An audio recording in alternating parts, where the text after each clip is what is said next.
What is going on, folks? I am Goat and welcome back to Warframe. So we're going to talk about DevStream 162. I know that the last a video that I just shot that's not going to post until early June, which is just a short few days away.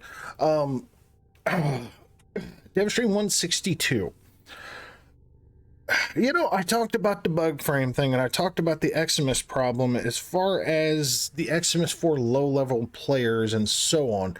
And honestly, DevStream 162 did kind of cover into this. Like, I think it was Steve or Pablo, one of the two, that were talking about it. But we're going to get into this, okay? This is off of, obviously, Warframe, Play Warframe's YouTube page. So right here, you know, right there, Play Warframe, blah blah blah. So anyway, yeah, let's get into exactly. Okay, so update 31.6 Echoes of Zariman, June 9th, Thursday, June 9th is when this is going to release. Probably, I'm going to guess noon or 2 Eastern, like usual. God only knows. Maybe they'll surprise me and drop that bitch at like 8 o'clock in the morning. Who knows? Either way.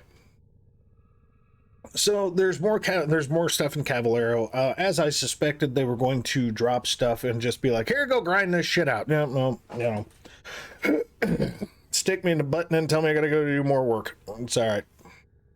Such is the grind life, right? So the single dagger, which ends up turning into a transmuted Incarnan sword, from what they're describing, and the shotgun are both coming in this update. There are arcanes coming, ephemeras are coming. They are going to change the void sling to where it's targeted by view at this point, which is exactly what Void Dash was, except now we can actually target the distance. That's really the only thing that Void Sling has become at this point, is that it is a distance. It's a calculated distance that you can personally change. Instead of Void Dash just being poof, you're gonna fly over here, Void Sling is now literally Void Dash, except that you can target your distance better. As I was hoping they would do with all of the shit posting that I saw on Facebook and on Twitter and on Reddit, so many low-level players were like damn near at the point of rage quitting over the Eximus Overguard. Excuse me, allergies are kicking. Anyway, basically, like I said in the previous video about what I was hoping they would be changing. Think of it this way: if you are under if you are like mastery rank 5 or below, okay? Let's look at this really quick, okay? If you're mastery 5 or below, what weapons do you have available that are really punctually good against Overguard, right? Like what's really good? You know, mastery 8, mastery 10, mastery 8, mastery 10, mastery 10, mastery 7, mastery 10, mastery 7. Mastery 7, Mastery 2, the boar ain't shit, okay? Let's be honest. I mean, you can unload an entire clip at the fucking, or an entire magazine at the fucking, with the boar, and I seriously doubt it's going to tickle an Eximus. The Boltor, high puncture, but that's not really going to do jack shit. Base starting cred weapon, Bubonico, 13, Convectrix, 7, you know, Cerno, 6, Cedo, 8, you know, 11. Burstin is another early weapon that you get from the Tenolab, if I remember right. The Corinth, mastery 8. The Daiku, 10. You know, Dragoon, 5. That ain't gonna fucking take down no Eximus. I don't give a damn what build you put on a base Dragoon. Sorry. You know, mastery 8, mastery 14, mastery 7. Mastery 7, Mastery 5. If somebody wants to tell me that the base Gracata is going to take down an Eximus, God be with you in your venture. Mastery 8, Mastery 8, Mastery 4. Now the heck shotgun. That is one of the few punctual weapons that If you have the mods, which a lot of people at Mastery 5 and below don't have the mods to make this gun good. That's a big fucking problem. If you have the right fucking mods, yeah, the heck could be a really good option. But again, we're taking into account the whole experience, right?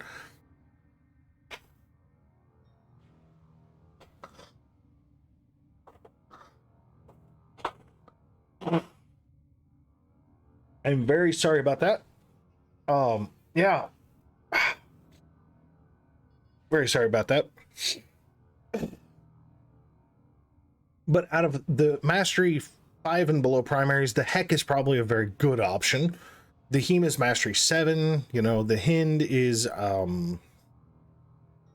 Biolab, I think. ChemLab, maybe. You know, again, ChemLab. ChemLab. Mastery 1, the Carrick. Ain't nobody... You ain't taking a fucking Xmas down with the Carrick. I'm sorry. The MK1 Bratton, no. Mastery 8. You know, the Latron Tenolab. The Comarex, again, that's a Grenier one. Mastery 8. The Comb Mastery 5. Again, without the right mods, the base Comb is crap. The MK1 Paris, I mean, it's possible because bow and arrow, no pun intended, are very punchy. So even though it's an MK1, you know, the Paris or the MK1 Paris could at least possibly do something, but I doubt it. You know, the MK1 Strun, no. Miter is a 6. You know, Mutilus Cernos, no. The Mutilus Quanta, possible because it's a Mastery 2 and its alt function is there. The Nagantaka is Mastery 9. Opticore 14, you know, Panthera 7. Parasist is 7, you know, the base Paris is 3. The base Quanta, no. 15, 9, 11, 6, which the Penta ain't really... I mean, like, the Penta can do damage, don't get me wrong, but it's kind of uncontrolled damage. You know, fuck, I mean, the base Cortec, it's crap and it's Mastery 10. Like, some of these need to be scaled down, man. Come on. The Quellor, again, 12. You know, the base Rubico, the one that you get from the Tenolab. But the base Rubico is 6. You know, the base Rubico could definitely take down an Eximus. Especially at low level, could definitely take down an Eximus at low level, but it's still Mastery 6. The Scourge, you know, the Simulor, not really.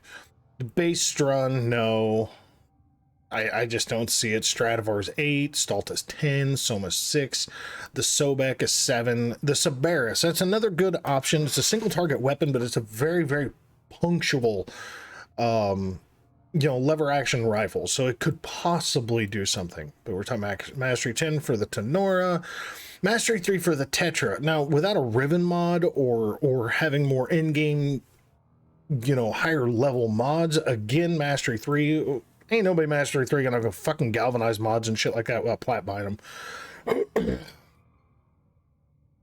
You know, and they probably don't have a Riven mod for this fucking thing unless, again, they've plat bought it. So yeah, and I mean, by the time you're plat buying, you know, something, you're not buying the Tetra, okay? I mean, like, you could, and you could, you know, I mean, like, you could really make the Tetra actually pretty decent, but just saying. You know, Mastery 10 for the base Tiburon, 7 for the Tigris, the Tsar is a 7, the Volker is a 3, and it's a piece of shit. The Velt is not so bad, but it's Mastery 8. Vectis is a Mastery 2. It's functional, but again, I mean, if you're talking about this compared to the Prime, I mean, is this going to have the punch to do it? Possibly. But again, are you going to have the mods? Probably not. Base Tonkor is a 5.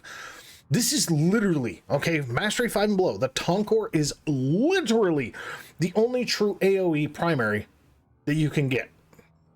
Mastery 5 and below. This is the only thing that's going to take down, like, truly do what higher end players are doing to the Eximus right now. Okay? Because if you think about it, okay, the reason I say Mastery 5, very, very not so often do you see, well, like, you're not going to see, because I believe you have to be Mastery 8 to do the second dream, or the War Within, if I remember right. I think it's like mastery.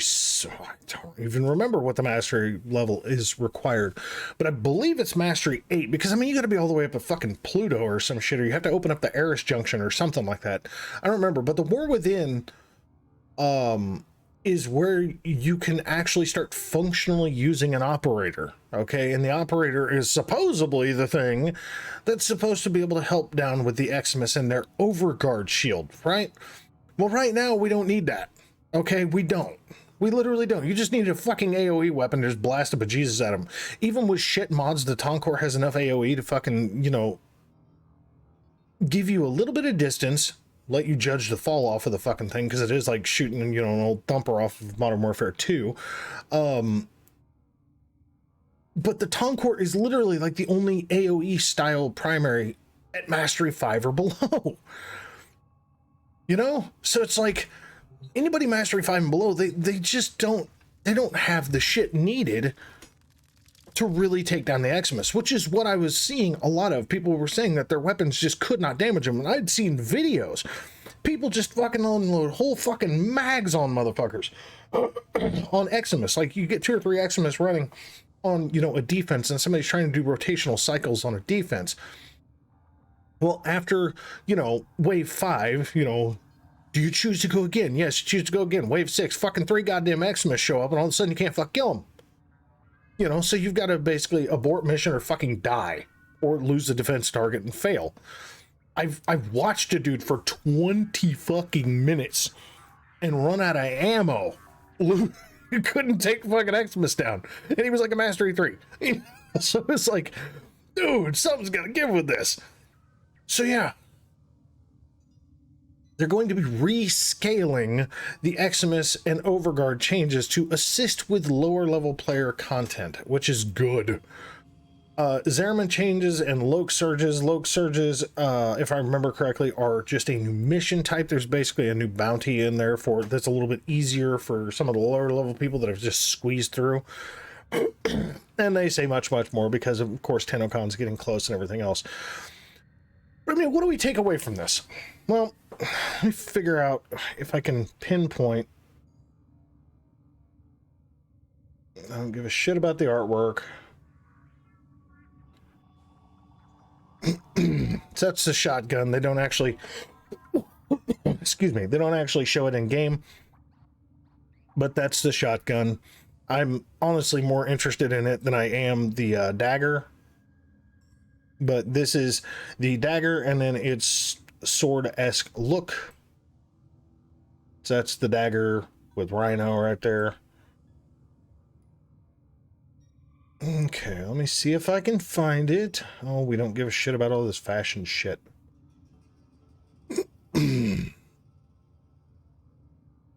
Look, I know some people do care about fashion frame, and I am not knocking you in any way. Yeah, by the way, a new orbiter ship, one of the little Zeraman ships, they're actually adding that as well. Somebody's going to ask about crossplay. I'll talk about that in just a moment. Cavallero. Okay, so. Excuse me. So, you can see Amp Arcane Adapter. And you're going to be able to get a couple of ephemeras as well, which is cool. I'm all right with that.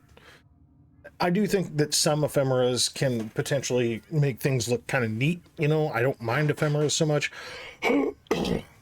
But we can see the Enotum is the dagger, and then the Felarx is the shotgun.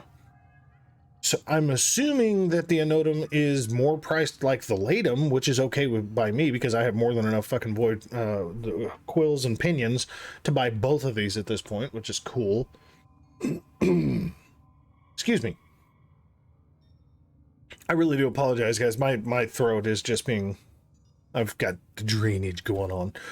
So yeah, but I mean, basically what this does is just like an arcane adapter for a primary or a secondary. What this is going to do is basically you get a Cavallero, you spend some extra standing, you get amp arcane adapters, and then you can add a second arcane to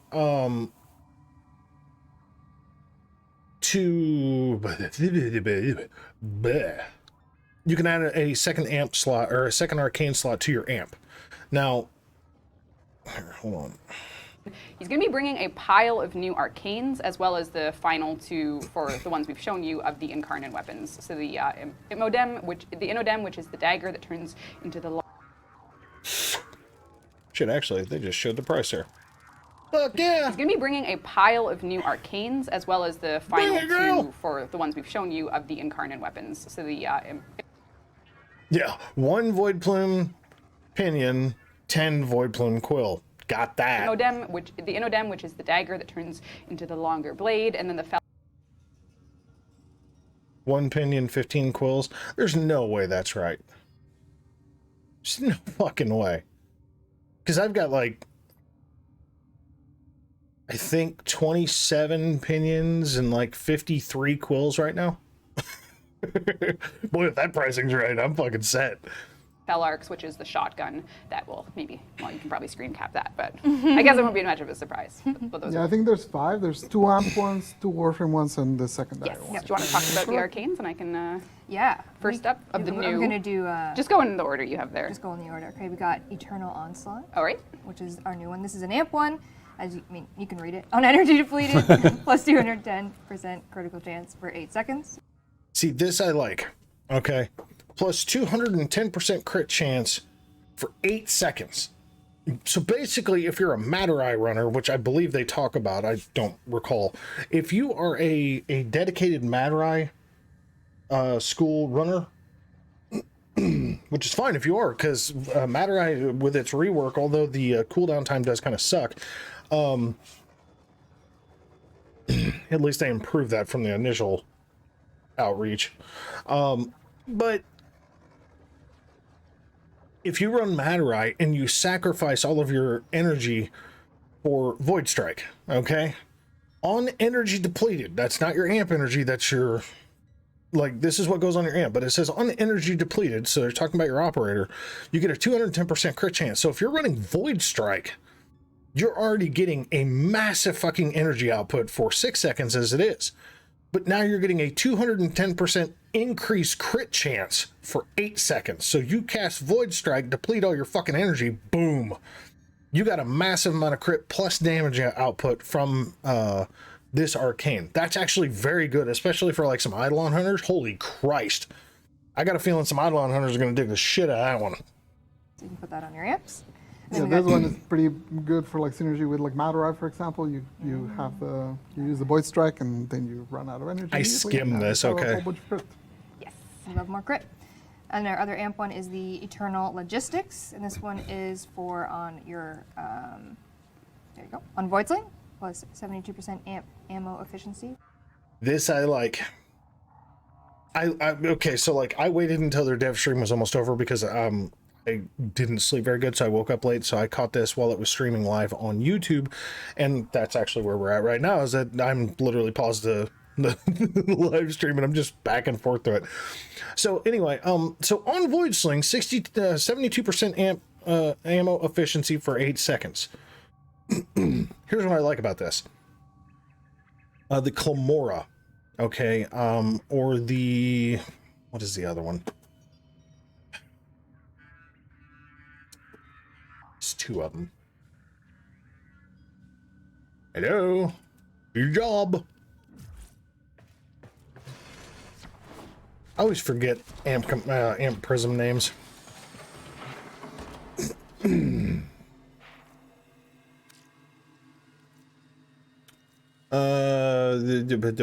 Lega. The Clamora or the Lega. If you're running the Clamora or the Lega, your energy economy or your ammo efficiency, I should say, is really trash. Okay, like you just plow through it no matter what the fuck you do. Okay, you really do. You plow through your ammo like nothing flat. Like you'll see me do angels. When I'm fighting the angels, you know, unless I'm running Matter Eye, unless I'm doing something like Void Strike, or I'm using Inaru and doing Caustic Strike and just absolutely ripping, or the Caustic Strike coupled with the Inaru Wisp, unless I'm doing one of those, which is very, very specifically focused to it. And there's nothing wrong with that per se, but I'm more of a Zeneric player. Okay, I like just giving myself energy all the time, and if I should be stupid enough to be standing still and get hit by a leech or a parasitic Xmas, you know, I'd like to be able to give myself energy, because I usually try to run some lower energy builds. So that being said, this gives me the function of not having to worry about running some more of those OP setups and at least testing eternal logistics out, because if I can get 72% amp energy efficiency, holy Jesus, I should be able to take an angel out without actually running out of my amp energy. I'm down with that. That make fucking angel farming way goddamn easier. You know, that'll make eidolon hunting way easier for me, because I'm not like some pro hunter. I'm not doing like some, you know, 6x3, 7x, you know, 5x3, any of that shit. You know, I go for the bare basics of what I need to with eidolons, and the angel farming, you know, is specifically for void plume pinions or void plume quills if you're on Armageddon. But see, considering I can get, like, if I do a mobile defense or the exterminate, I can literally just go get 2 quills from the cephalons, which are, there's typically 2 in every mission, and then there's 1 dormant void angel. Well, the dormant void angel gives you the pinion, right? And then the cephalons give you the quills. So you can get basically 1 pinion, 2 quills every freaking exterminate or every mobile defense. Now, does it take time? Absolutely it does. I'm not saying that it doesn't, but having that kind of ammo efficiency with your amp is banging. So I'm okay with that. So let's continue. For 8 seconds, and we are going to show more void sling changes. Yes, we are. And then Next one's a molt augmented. Yeah. On kill, this is a Warframe one. On kill, 0.24% ability strength, stacks up to 250. Damn, I didn't even notice that one. 0.24 ability strength that stacks up to 250 times every time you get a kill.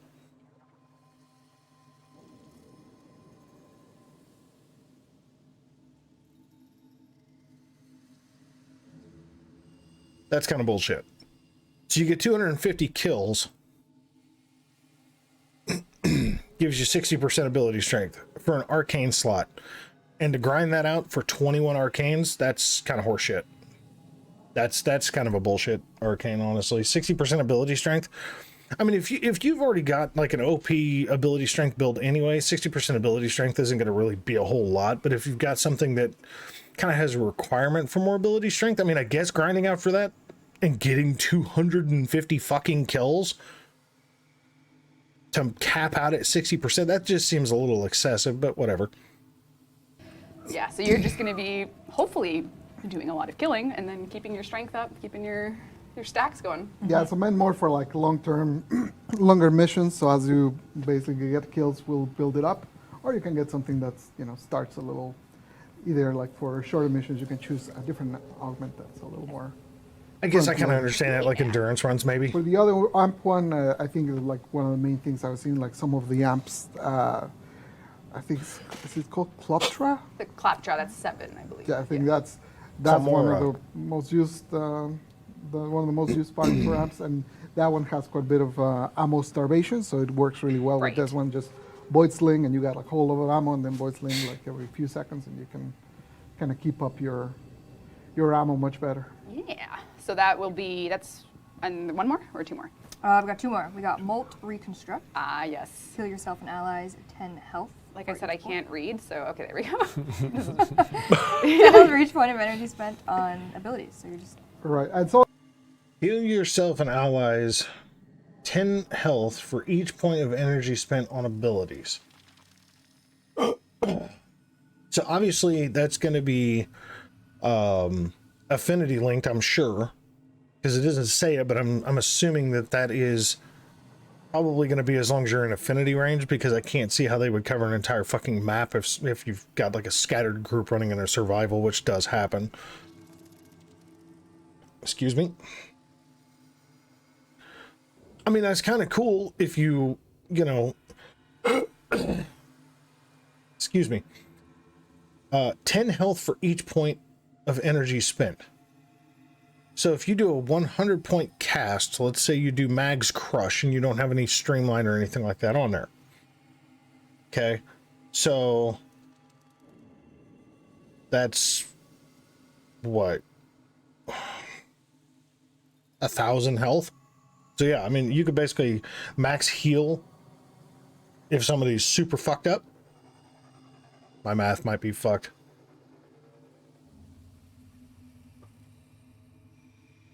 Yeah, that's 1,000 health. So yeah, I mean that seems like okay, but if it's affinity linked, it could be a little bit limiting. But that's really not bad because a lot of people are focused on either point healing as far as something like Wisp or like Garuda, or something like Trinity to where you're affinity based. So I could see it. That's for a support frame. I could see that. Oh, these numbers are not a Yeah. placeholder. This one, I know some testers have said that this is too scary, so I might change it. Dev's subject to change, dev build. Always, always. And last but not least, Cascadia Flare, I think? Cascadia Yeah, okay. Flare. You're so right. Secondary. Heat, status, effect, plus 12% again. On a heat status effect, 12% damage for 10 seconds stacks up to 480%.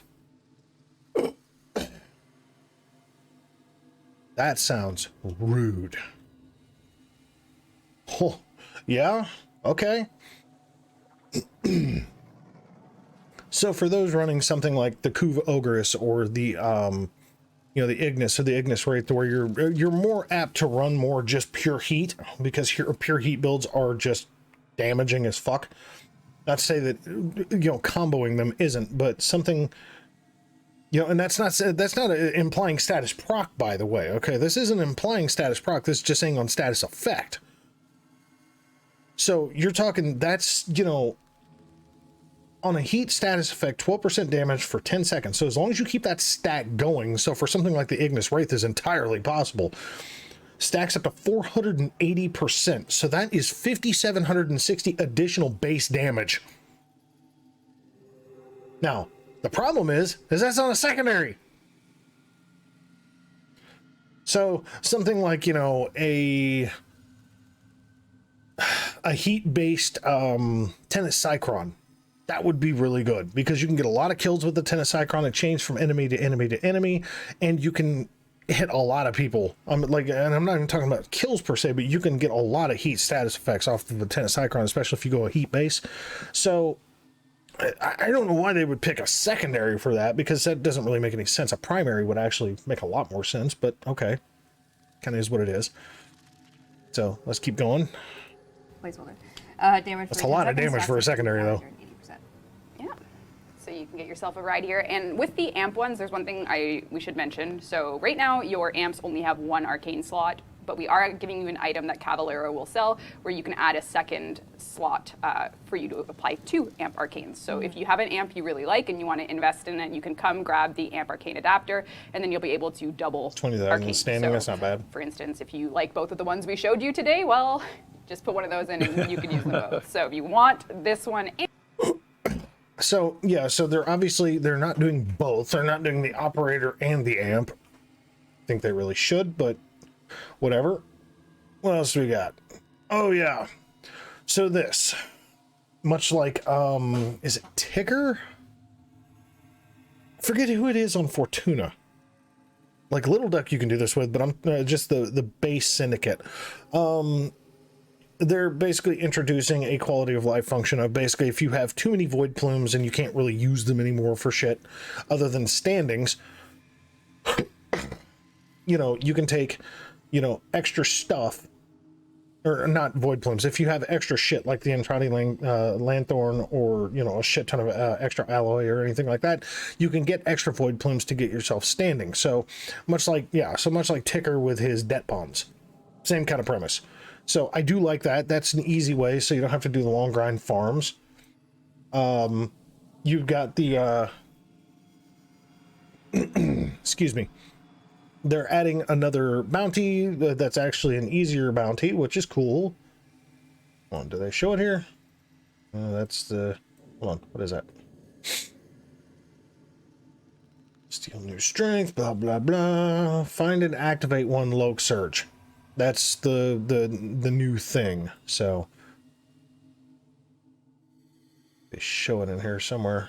We have 3 per mission, and they're going to just be spread around, and essentially they're like beneficial, but also have like a little bit of risk, a little bit of bite. All right. So I'm going to leave the data mass here and go do it and see what happens. Okay, that's not exactly a mobile. Oh, okay. I thought you were going to deposit and be like, No! YOLO! See ya. Dumped it on the ground. Yeah, okay. Yeah, so basically once you activate them, they give you a buff.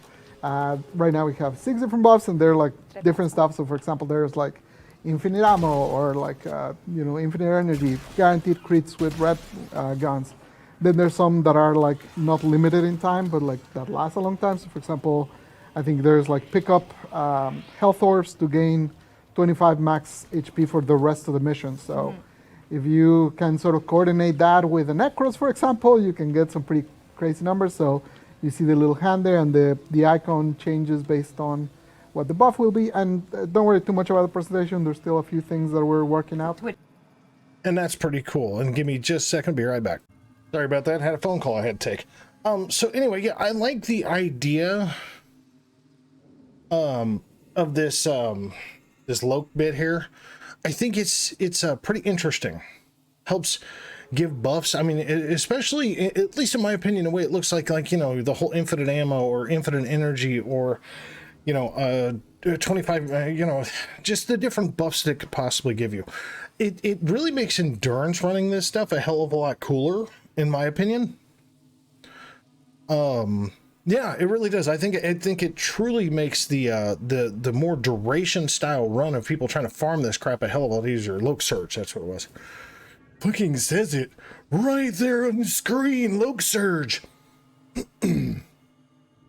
But the fact that, I mean, there's multiples of these on the maps, and they're gonna stay highlighted on the map, so you can go back and reactivate them.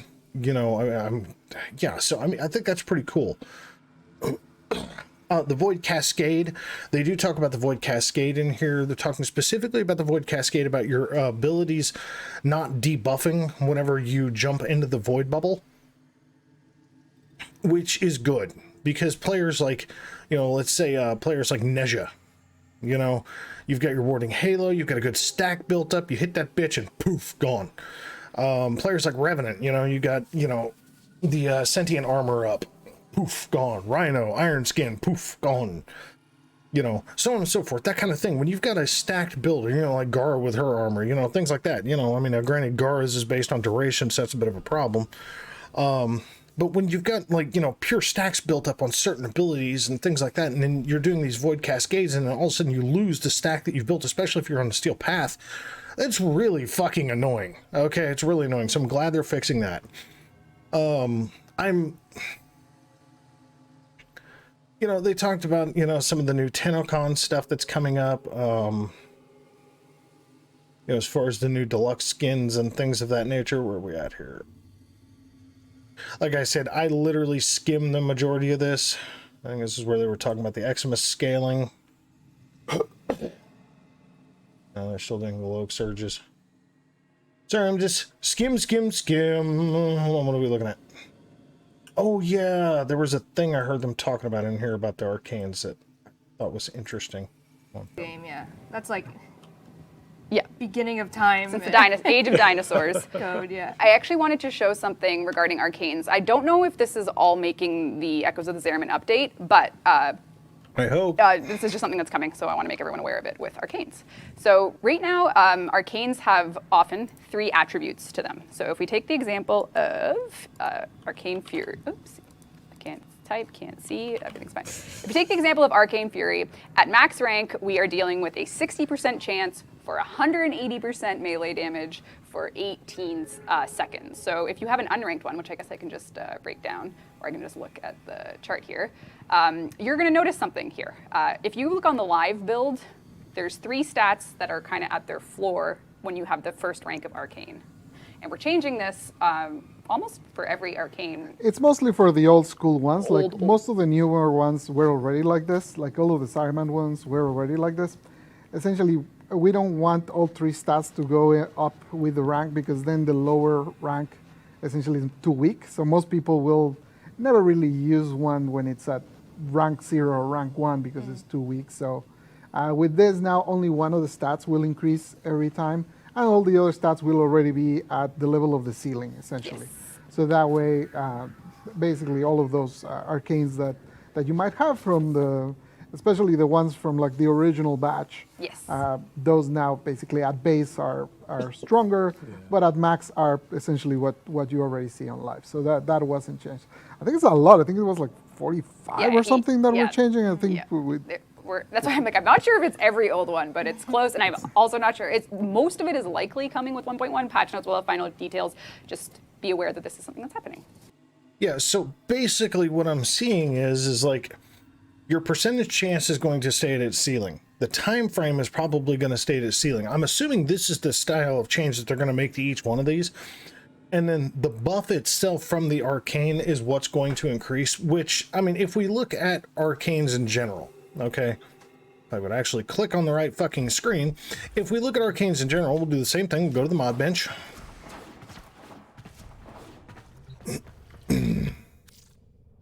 Okay, so obviously I have some that are not complete, right? So like arcane deceleration. So basically what they're talking about is, you know, arcane acceleration. So instead of it being right now showing 5% chance for a 15% fire rate on a critical hit, for a 15% fire rate to primary weapons, right? Excludes shotguns for 2 seconds.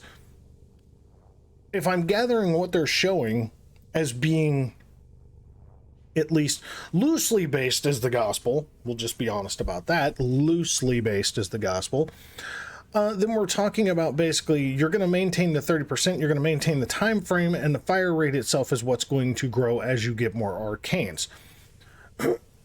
That's going to play a huge, huge factor in some arcanes. If this thing that they're showing here, okay, if this is actually correct and you've got the 60% and the 18, right? And only this percentage changes, then we go back to my arcanes, okay? Let's look at arcane deflection. Now this is a slash resistant, right? How are they going to change this?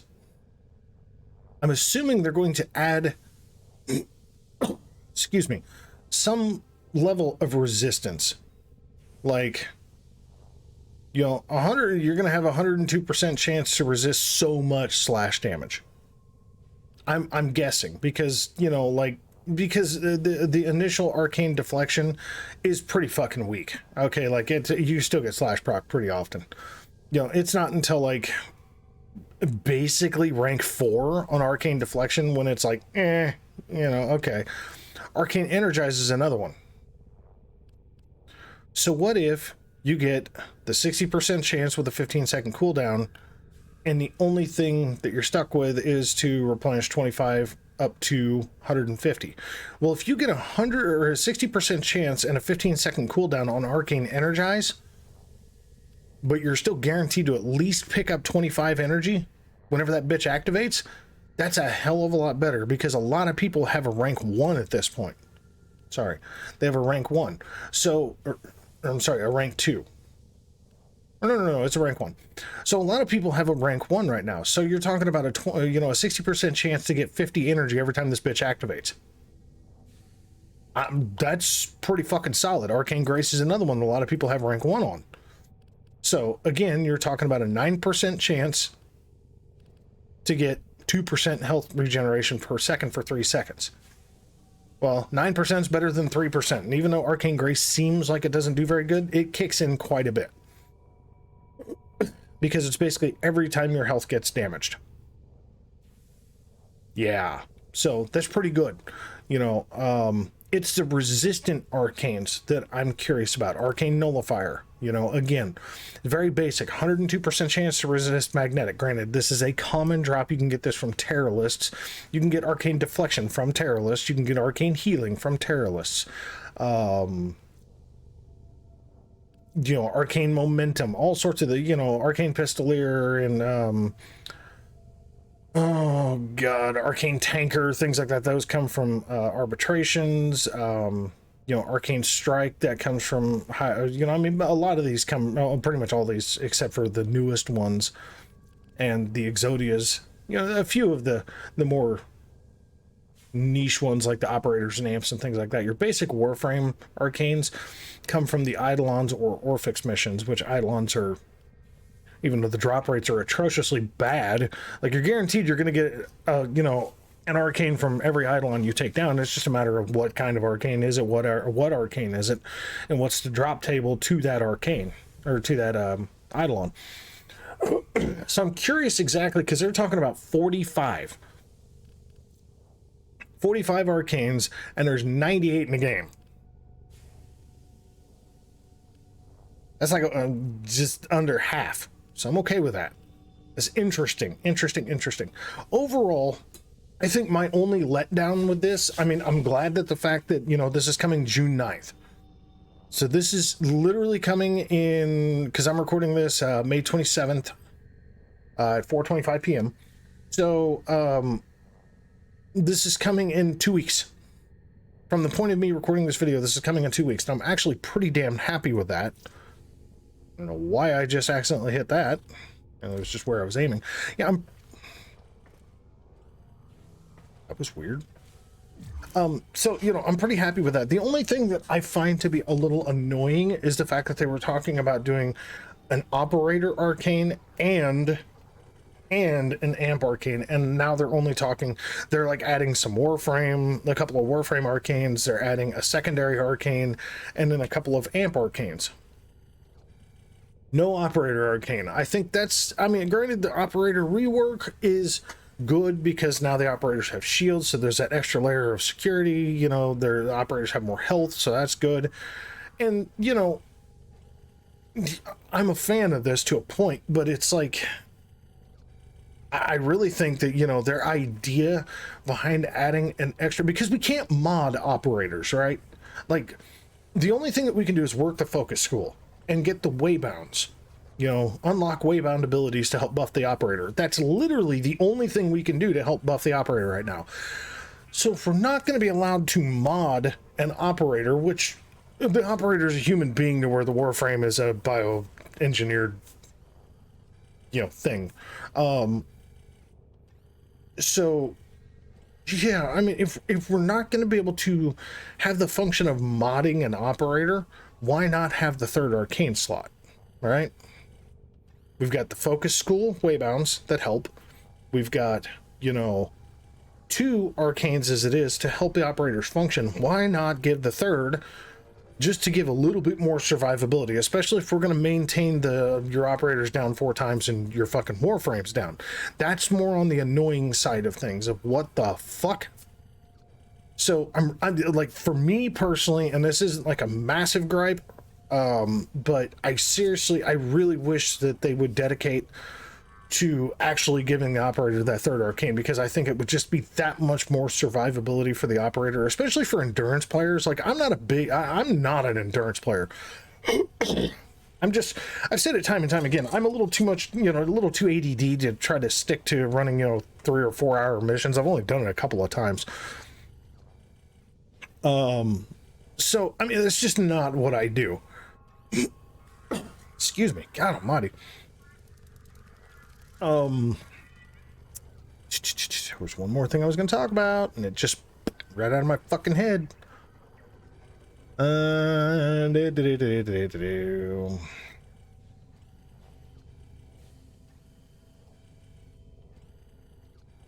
something else I was going to talk about. Stand by. I'm going to go back and listen real quick to my first video, okay? Sorry, I remembered what it was now. Crossplay. It's that, man, I'm telling you, it's that allergy life. I'm just doing the thing. And again, I do want to apologize for all the coughing and clearing my throat and blowing my nose and things like that. Allergies are a bitch, guys. I'm sorry.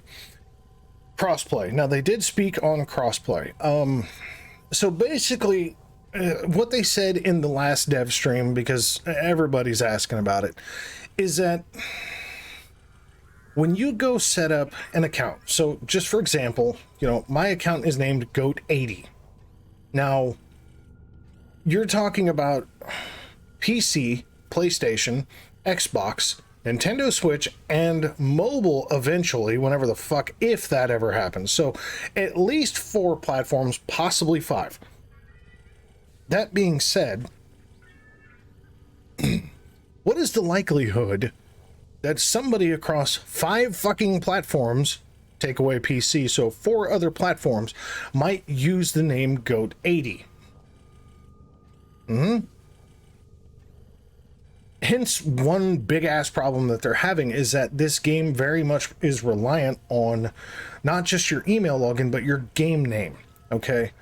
So, you know, your PlayStation login is based off of your PlayStation. Your Xbox is based off of your Xbox account. You know, your Xbox Live account. You know, like I said, your PlayStation is based off your PSN. I don't even know how Nintendo Switch works because I've literally only ever put one in my hand one time and never even played on one. And then the mobile, I don't even know how the fuck that's going to work. I'm assuming it's going to work off of Gmail through the Play Store. So with all that being said, one massive problem that they're having is that your email account used is linked, or your game name is linked through that email. So the problem that they're having right now is an encoding issue, basically, to where, because I know a lot of people are getting really frustrated with the fact that, you know, they were talking about this shit last TennoCon and they showed the mobile version of the game functioning together with a PC account and I think it was an Xbox or a PlayStation account. All 3 were running in the same fucking area on the Plains of Eidolon. They showed this last year at TennoCon. And people were excited. People were like, oh my God, you know, because shit, both of my boys play on Xbox. You know, I've got a buddy of mine, I've got another friend that plays on Xbox, and then another one that plays on PlayStation. So I've got friends that I could bring into my completely established clan who don't want to just come and restart on a PC or don't have the money to build a PC to handle gaming, who are just impatiently at this point waiting because we're almost a year later and this shit still hasn't hit. I mean, we're 10 fucking months, 10 and a half months since they showed this last time. No, about 10 months. So the encoding problem is this. What if somebody on PlayStation has Goat80? Well, the problem is that PC is the primary network for, you know, all of their gaming function. So if that's the case, okay, and PC is the primary function, my Goat80 account will override the PlayStation account. It'll override anybody's Xbox account. So when they try to log in under the game name of Goat80, it's going to basically use my account and then they won't be able to log in. Or it'll wipe their data and it will basically say invalid username. So what they're trying to do now is they're trying to encode Goat80-PS5, Goat80-Xbox, you know, Goat80-PC. So, you know, or put it encoded to where we don't actually see it, but it's encoded as a PC account or a PlayStation account or a Xbox account to live work under the same server umbrella. So, frustrating, yes, but I do understand that they're trying to make sure that nobody loses their fucking accounts when they try to log in under the same name. You know, I mean, like, there's, you know, one me and Olive's joke about all the time is Uncle Daddy Prime. I seriously doubt there's going to be another Uncle Daddy Prime out there, but I think with somebody who you know, created an account named Uncle Daddy Prime, they deserve to keep that account.